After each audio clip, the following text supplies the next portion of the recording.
Creo que hace 15 días estaba con ustedes acá, hablando algo en la carta a los romanos. Y hoy quiero ver algo acerca de el Evangelio. ¿Qué es el Evangelio?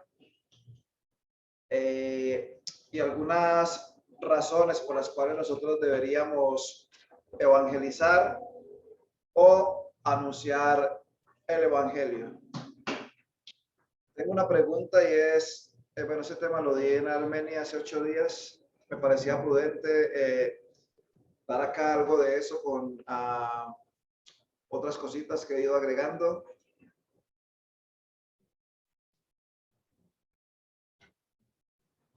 Entonces, la pregunta es, ¿qué es el Evangelio? Si usted pudiera definir el Evangelio, ¿qué es para usted?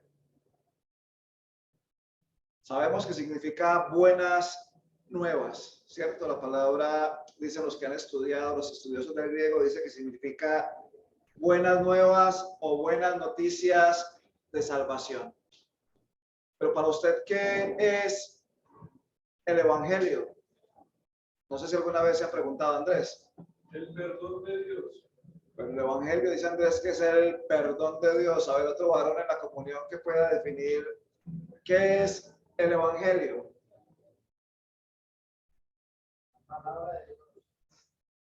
Evangelio, la palabra de Dios. Cuando pensamos en el Evangelio, normalmente pensamos en la necesidad de ir y anunciar esas buenas noticias. Pero aparte de ser buenas noticias, el Evangelio es luz, es vida y es esperanza. El Evangelio son buenas noticias de salvación para el hombre pecador. Son buenas nuevas de salvación. El Evangelio, además, es el remedio de Dios para la ruina del hombre. Es luz que alumbra la oscuridad de un alma perdida sin Cristo. Pero el Evangelio es una persona y esa persona es el Señor Jesucristo. Recordarán ustedes hace 15 días que leímos algo en la carta a los Romanos, capítulo 1, versículos 1 al 3, donde Pablo iba a decir que él era siervo de Jesucristo, llamado a ser apóstol, apartado para el Evangelio de Dios, que Dios había prometido antes por sus profetas en las Santas Escrituras. Y dice versículo 3, acerca de su Hijo. Entonces ustedes van a ver, por ejemplo, cuando uno comienza el Nuevo Testamento, uno se va a encontrar con 4 evangelios. Así lo llamamos, ¿cierto? 4 evangelios. ¿Y esos evangelios de qué hablan? Hablan de la vida, muerte y resurrección de una persona. Y esa persona es el Señor Jesucristo. Entonces, el evangelio tiene todo que ver con una persona. Y esa persona entonces es el Señor Jesucristo. Esta es la pregunta que le estaba haciendo, ¿qué es el Evangelio? Y primera carta a los Corintios, capítulo 15, puse la letra muy pequeñita pensando que se iba a ver, pero primera carta a los Corintios, capítulo 15, versículos 1 al 3. Creo que hay una definición muy exacta de lo que es el Evangelio. Dice, capítulo 15, primera carta a los Corintios, versículo 1, dice, además os declaro, hermanos, que el Evangelio que os he predicado, el cual también recibisteis, en el cual también perseveráis, por el cual, asimismo, si retenéis la palabra que os he predicado, sois salvos si no creísteis en vano.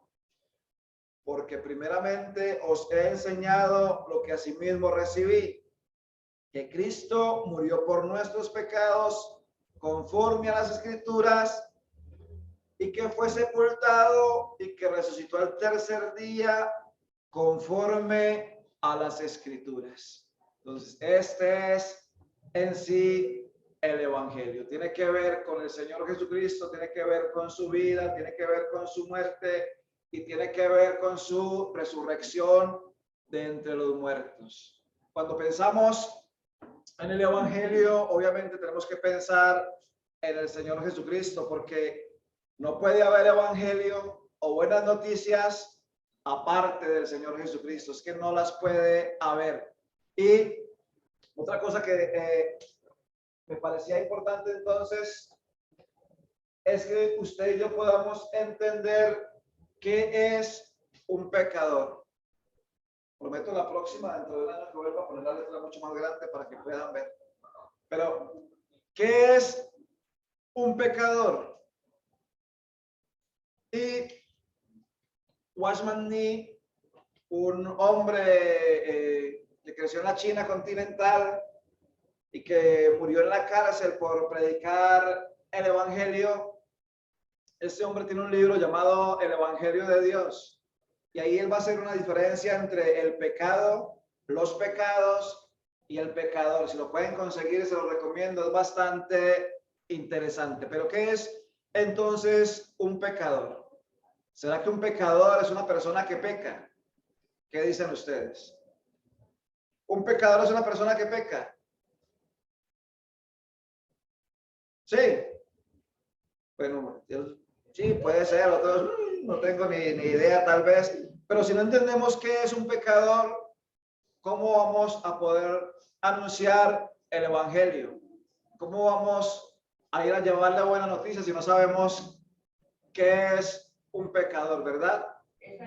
Pues un pecador es una persona no solamente que peca, pero el pecador peca porque es pecador. Es decir, sus pecados no hacen a esa persona pecadora, sino que su naturaleza misma lo hace pecador. Entonces, no es pecador porque peca, sino porque es pecador y entonces va a cometer pecados. Porque entonces podríamos decir que un niño de 1 o 2 años pues no ha cometido pecados. Entonces, eso no lo haría pecador. Si uno dijera que el hombre es pecador porque peca, no. Ese niño, esa persona, usted y yo nacimos con la naturaleza pecaminosa y pecamos porque es la naturaleza de todo ser humano. Desde que Adán pecó en el huerto de Edén, el pecado pasó a todos los hombres y dice la Escritura, por cuanto todos pecaron y están destituidos de la gloria de Dios. Entonces, una persona pecadora es un hombre o una mujer como usted y como yo, que estábamos sin Cristo y no podíamos hacer nada más que pecar. Entonces, el hombre en el huerto de Edén, la serpiente le dijo a Eva, dice, no, ustedes no van a morir, sino que van a ser iguales a Dios, conociendo el bien y el mal. Y uno de los teólogos, creo que es tal vez Charles Riley, y no sé si pronunció el nombre bien, tal vez es él quien dijo que es cierto, que el hombre iba a conocer el mal sin poder evitarlo y el bien sin poder hacerlo. Entonces, el hombre es pecador por naturaleza y por práctica. Y usted y yo no podemos exigirle a una persona no convertida, a una persona no regenerada, que obre como usted y yo queremos ver su obrar o su actuar. ¿No les ha pasado que muchas veces personas inconversas nos piden a nosotros como creyentes que actuemos como ellos mismos no actúan? Y a veces nos dicen, pero usted tal cosa, y uno dice, sí, tiene razón, pero ¿y qué de usted? Pero eso pasa también en ocasiones con nosotros respecto a personas sin Cristo. Queremos exigirles ciertas conductas y ciertas formas de actuar sin conocer la verdad, sin que ellos sean salvos, estando perdidos, no podemos hacer nada más entonces que predicarles el evangelio. No podemos hacer absolutamente nada más. Debemos entender que el hombre está perdido, que su pecado lo condena, pero que hay salvación en el Señor Jesucristo, que hay una solución al problema de su pecado. Y esa solución es el mismo Señor. Es que no hay más solución, no hay otro evangelio aparte del Señor Jesucristo. Estaba pensando en algunas cosas que usted y yo debemos tener en cuenta en cuanto a cuando evangelizamos o cuando predicamos el evangelio. Y entonces, lo primero que tenemos que tener en cuenta es lo que ya les decía, el tema principal del evangelio. Y ese tema principal es el Señor Jesucristo. A veces hay hermanos o hermanas que comienzan con historias y con historias entonces comienzan a tratar de predicar el evangelio, pero el evangelio aparte de Cristo no es evangelio, solamente es pura religión. Y usted y yo debemos entender eso. El tema principal entonces del evangelio es el Señor Jesucristo. Es su vida sobre esta tierra, es su muerte en la cruz del Calvario, pero también es su resurrección de entre los muertos. Muchas veces cuando evangelizamos o cuando desde un púlpito predicamos el evangelio, se nos olvida mencionar que ese mismo que murió, ese mismo resucitó de entre los muertos y está vivo y tiene el poder de dar vida y vida eterna. Entonces, eso es importante. Tal vez para algunos será lechita lo que estoy diciendo, pero me parece importante que lo tengamos en cuenta. Otra cosa principal en cuanto al evangelio es la cruz de Cristo. Y esta mañana cantábamos en la cena del Señor varios himnos que hablaban de la cruz de Cristo. Primera carta a los Corintios, capítulo 2 y versículo 1 dice lo siguiente. Quiero leerlo y que sea la palabra de Dios entonces la que habla. Primera carta a los Corintios 2:1 dice: así que hermanos, cuando fui a vosotros para anunciaros el testimonio de Dios, no fui con excelencia de palabras o de sabiduría, pues me propuse no saber entre vosotros cosa alguna, sino a Jesucristo y a este crucificado. Y estuve entre vosotros con debilidad y mucho temor y temblor. Y ni mi palabra ni mi predicación fue con palabras persuasivas de humana sabiduría, sino con demostración del Espíritu y de poder. Ahora bien, acá hay muchas cosas que debemos tomar en cuenta, pero lo principal entonces es pensar siempre en la cruz de Cristo. Cristo crucificado. Cuando usted esté perdido hablando con una persona o evangelizando a una persona, y cuando la persona quiera discutir o irse por otro lado, usted simplemente vuelva al Calvario, vuelva a la cruz de Cristo, lleve a la persona otra vez a la cruz de Cristo y a partir de ahí comience otra vez a evangelizarle y a predicarle el evangelio. Comience a hablarle las buenas noticias otra vez desde ahí. Debemos entender que no es por la excelencia de nuestras palabras o por lo elocuentes que podamos ser o lo inteligentes que nosotros aparentemos ser. No es por eso que una persona entonces va a llegar al conocimiento del Señor Jesucristo como Señor y Salvador. No es por el dinero que yo tenga, no es por mi nacionalidad, no es por absolutamente nada de esas cosas. Pero entonces, algo principal es que usted y yo podamos hablar de la cruz de Cristo o hablar del Señor Jesucristo que murió en la cruz. Y ahora, ¿por qué proclamar entonces el evangelio? ¿O por qué evangelizar a otra persona? Usted sentado ahí o sentada, pregúntese cuál es el propósito para el cual Dios le salvó. ¿Cuál es el propósito para el cual Dios me salvó? Y hace 15 días pensábamos en el propósito de Dios para la vida del apóstol Pablo. Y él decía que había sido apartado para el evangelio de Dios. Y usted y yo tenemos una tremenda y gran responsabilidad delante de Dios.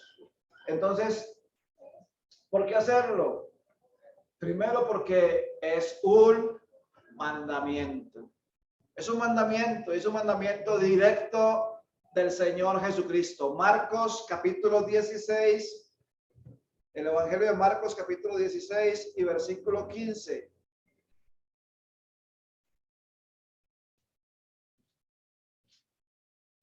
Marcos capítulo 16, versículo 15 dice, y les dijo, ¿quién? El Señor Jesucristo dice, y les dijo, id por todo el mundo y predicad el evangelio a toda criatura.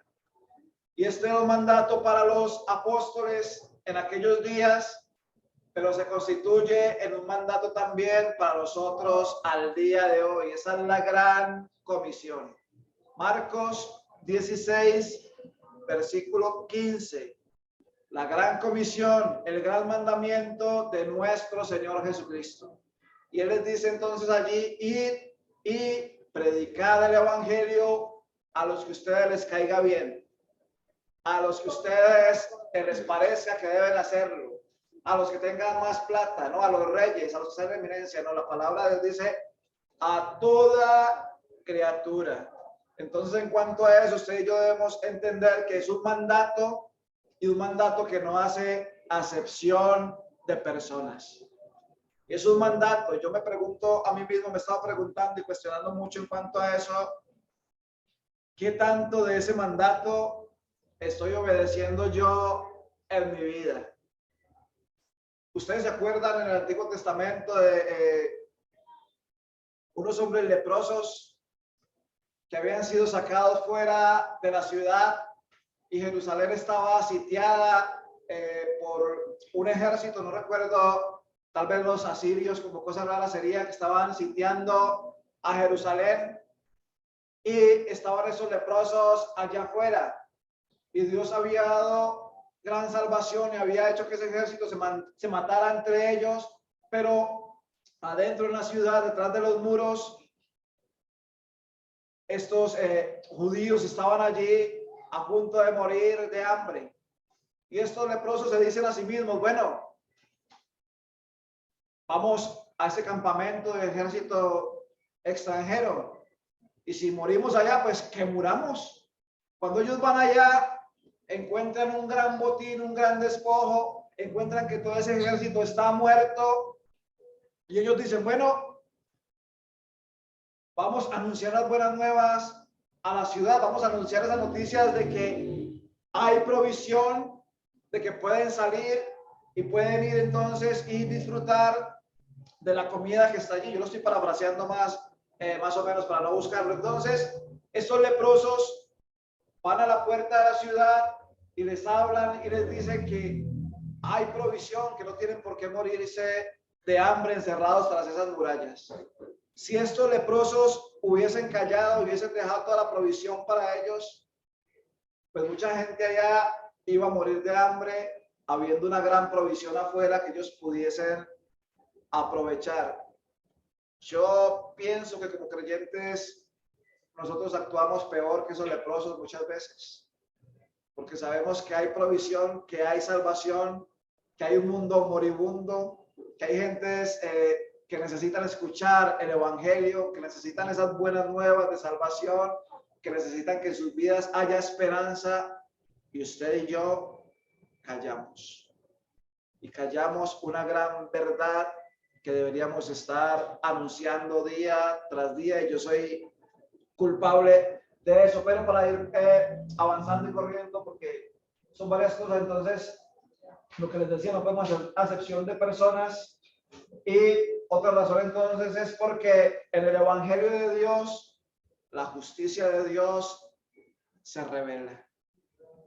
se revela al hombre injusto, al hombre impío, al hombre pecador. Romanos 1:17 dice, porque en el evangelio de Dios, la justicia de Dios se revela por fe y para fe, como está escrito, mas el justo por la fe vivirá. Entonces la justicia de Dios se revela a través del evangelio al ser imputada o al ser otorgada al hombre pecador por medio de la fe puesta en el Señor Jesucristo. Pero es en el evangelio de Dios que esa justicia de Dios se puede revelar y se puede manifestar. No hay otra forma. Otra razón también, Romanos 1:16, es porque el evangelio de Dios es poder de Dios para salvación a todo aquel que cree. Y la carta de Romanos dice al judío primeramente y también al griego. Pero entonces el evangelio de Dios es poder de Dios para salvación. ¿A quién? A todo aquel que cree. Otra vez, a todo aquel que cree. Pero el evangelio de Dios es una herramienta poderosísima que nos ha sido dada en nuestras manos. Y hermanos, hermanas, no hay razón para avergonzarnos del evangelio de Dios, porque ese evangelio es tan poderoso que puede obrar en la salvación de una alma, el alma de un ser humano. Entonces es poder de Dios para salvación. También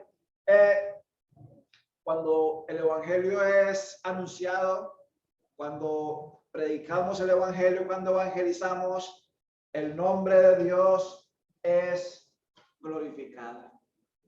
Y ustedes pueden buscar ahí en segunda carta de los Corintios, capítulo 4, versículo 6, pero también la gloria de nuestro Señor Jesucristo resplandece. Yo voy a leer esos versículos, segunda carta a los Corintios, capítulo 4, y voy a leer desde el versículo 4. Primera carta a los Corintios 4:4 dice,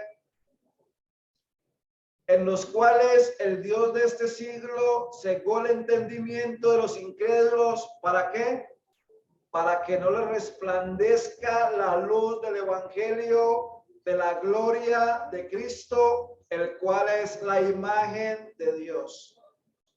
Porque no nos predicamos a nosotros mismos, sino a Jesucristo como Señor y a nosotros como vuestros siervos por amor de Jesús.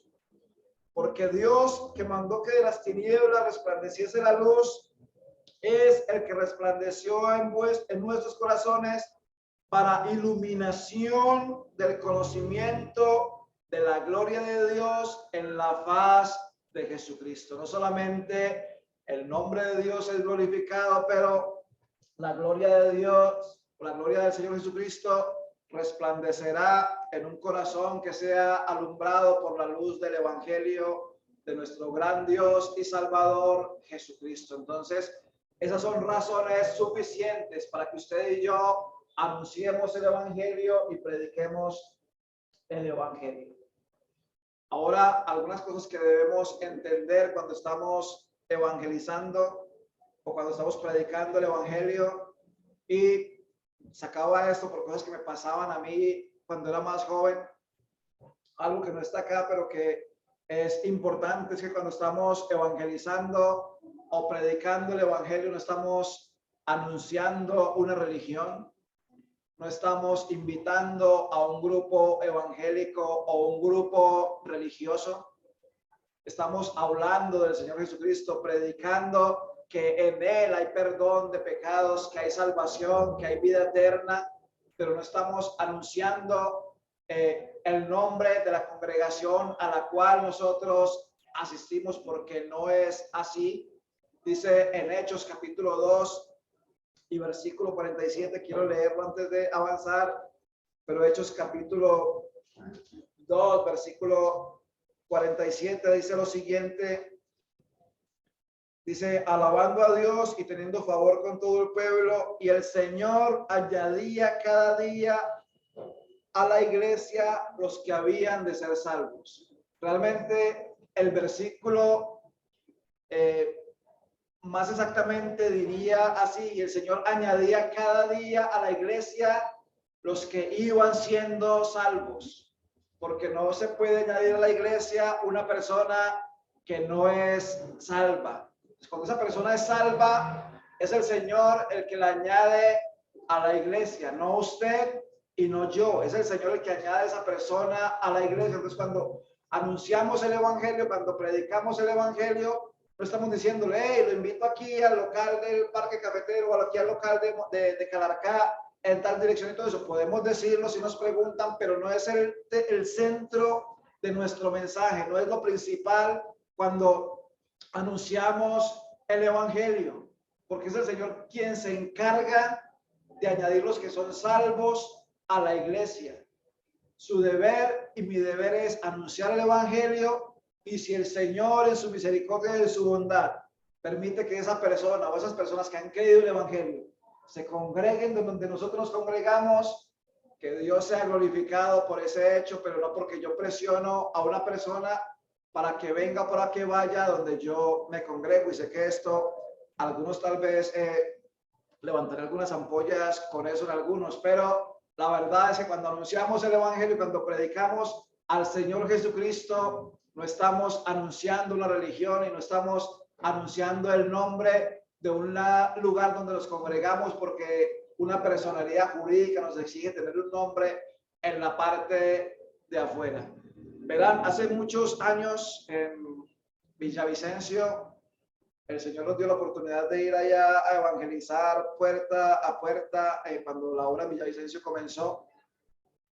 Y yo iba con un hermano también, no tendría tal vez en esa época unos 20 años, yo creo, 22. Y él se acercó a una puerta. Y él tocó la puerta y le preguntaron, ¿quién es? Y él dijo, no, local bíblico. Sí, pero ¿qué necesita? No, local bíblico. ¿A quién necesita? No, local bíblico. Pero no, él no podía decir nada porque en la cabeza él tenía el hecho o tenía eso ahí pensando que es que el evangelio era hablar de un local o era hablar del nombre de algo que una personalidad jurídica nos exige. No, no es ese coso, debemos quitarlo de nuestras mentes, porque vuelvo y les digo, es el Señor el que añade a la iglesia a los que son salvos. Entonces, para entender que es un privilegio y una gran responsabilidad, usted y yo tenemos un privilegio de anunciar el evangelio que no ha sido dado siquiera a los ángeles, que salvaguardan la santidad de Dios en ese sentido, salvaguardan no, pero están ahí en el margen de la santidad de Dios, y no les ha sido dado ese tremendo privilegio de anunciar las buenas nuevas de salvación. Solamente un versículo ahí porque el tiempo se nos va, pero Romanos capítulo 10, Romanos 10, versículo 15 dice, ¿y cómo predicarán si no fueren enviados? Como está escrito, cuán hermosos son los pies de los que anuncian la paz, de los que anuncian las buenas nuevas. Cuán hermosos son los pies de los que anuncian la paz, de los que anuncian las buenas nuevas. Qué privilegio, hermanos, hermanas, y por eso me entristece mucho cuando he escuchado de hermanos, hermanas que se avergüenzan de ir a evangelizar y que les da pena salir a hablar de aquel que les salvó. Eso es una gran pena. Pero ustedes pueden buscar ahí otro versículo, es primera carta de Pedro 2:9. Otra razón, cosa que debemos entender, es que fuimos comisionados por el Señor para anunciar esas buenas nuevas, y lo vemos ahí en primera carta de Pedro. Otra cosa que debemos entender, que es muy importante, es que usted y yo somos solamente instrumentos, somos vasos que Dios ha querido usar. Y Hechos capítulo 9 y versículo 23, ustedes van a encontrar como el Señor Jesucristo le va a decir a Ananías que vaya a donde está Saulo de Tarso, porque él va a ser un instrumento que él va a usar para llevar su nombre a todas las naciones. Un instrumento, una herramienta o un vaso en las manos de Dios. Dios usó de una forma maravillosa al apóstol Pablo, y ha usado de formas maravillosas a hombres y mujeres a lo largo de la historia del cristianismo en este mundo. Pero también le podría usar a usted y me podría usar a mí. Pero algo importante que escribió Charles Spurgeon en uno de sus libros, Ganadores de Almas, es que Dios no va a usar instrumentos muertos para obrar milagros vivos.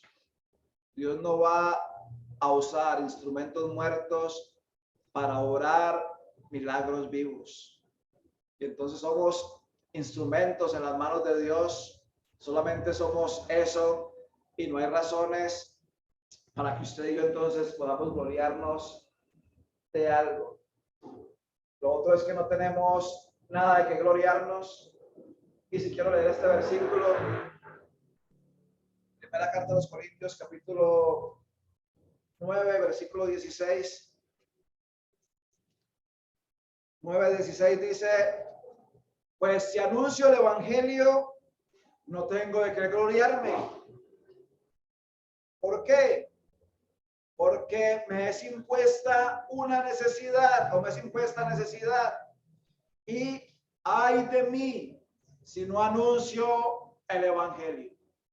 No hay de qué gloriarnos porque es un deber, es una necesidad, es una obligación que usted y yo lo hagamos. Y si uno puede entender esta parte, puede decir como el apóstol Pablo: ay de mí si no anuncio el evangelio. No tenemos de qué gloriarnos delante de Dios ni delante de nadie por hacer lo que nos corresponde hacer. ¿Ven? No hay de qué gloriarnos porque hacemos lo que nos corresponde hacer y porque es una obligación nuestra, es una necesidad que tenemos de anunciar el evangelio, y eso entonces es algo que usted y yo debemos entender. También es una deuda o un pasivo en nuestras vidas. Romanos capítulo 1 y versículo 14, Pablo va a decir que él es deudor a griegos y no griegos, a sabios y no sabios, que él es deudor a todos. Entonces es Romanos 1:14. Es una deuda, hermanos. Yo me alegro cuando pienso en mí muchas veces que no tengo muchas deudas que pagar. Y cuando yo tengo el dinero suficiente para pagar esas deudas, pues las voy pagando. Y me afano por pagar esas deudas. Y a veces cuando comienzan a cobrarle a uno que uno se ha pasado, entonces uno se estresa. Y uno a veces ni puede dormir pensando en cómo pagar esa deuda. Yo no sé cuándo fue la última vez que usted dejó de dormir pensando en la deuda que tiene en cuanto al evangelio. ¿Cuándo fue la última vez que usted se preocupó? ¿Cuándo fue la última vez que yo me preocupé por la deuda que tengo en cuanto al evangelio? Debemos pensar en eso, animarnos a hacerlo. Escuchaba al hermano Ramón diciendo ahora que la asamblea va a cumplir 12 años dentro de poco. Y la gran pregunta es: ¿qué del evangelio nosotros hemos logrado entender? ¿Qué de las razones por las cuales predicar el evangelio nosotros hemos tenido presentes en nuestras vidas? ¿Y qué del por qué hacerlo? Son 12 años que la gracia de Dios se ha manifestado y le damos gracias a Dios por eso, por su gracia, por su misericordia, por mantener el testimonio acá en Calarcá. No sé cuántos habitantes tiene Calarcá. No sé, 60,000, 80,000. No sé más o menos cuántos habitantes tiene Calarcá. Y si hacemos una comparación de los habitantes de Calarcá con las personas que hemos podido evangelizar, tal vez no lleguemos ni al 1% o al 0,01%, no sé. Pero en Armenia hay como 600,000 habitantes más o menos. Y hay una asamblea y media. Pero hay dos asambleas, y que Dios me perdone por lo que acabo de decir, hay dos asambleas, pero lo que quiero decir es que hay una asamblea y hay otra que, bueno, está sufriendo mucho por situaciones que se presentan a veces, pero es muy grande Armenia, es muy grande Tebaida, donde se hace una obra, es muy grande Circasia, donde se hace otra obra, y hay muchos municipios en este departamento en los cuales no hay absolutamente nada. Solamente es para llamar la atención, no regañar, pero sí animarles a ver que es que el Señor nos salvó con un propósito, y si ustedes pudieran abrir los ojos un poquitico más y ver como la gran necesidad que hay en este mundo, cuántas almas sedientas de el evangelio, cuántas almas sedientas de escuchar un mensaje de esperanza, pero ese mensaje tiene que venir de la palabra de Dios por medio del Señor Jesucristo. ¿Cuántas personas ahí entre Armenia y Calarcá no se han quitado la vida en ese puente? Porque no encuentran razón de vivir, porque el mundo se les acaba de un momento a otro y piensan que la única solución es quitarse la vida. ¿Cuántas personas en este momento están yendo rumbo a la condenación sin Cristo? Y usted y yo, que tenemos ese mensaje poderoso de Dios, estamos callando. En ocasiones yo, en ocasiones yo me preocupé porque yo decía, no hay material para evangelizar, y a veces la plata no me alcanza para comprar textos. Ahora el Señor ha provisto una gran cantidad de material. Hay revistas, hay textos de Juan 3:16, de Juan 5:24 para ir a evangelizar. Y yo antes me quejaba por eso, pero ahora hay un poco de cajas y yo digo, bueno, ¿por qué no hay esa visión para ir? ¿Por qué no hay esa visión para hacerlo?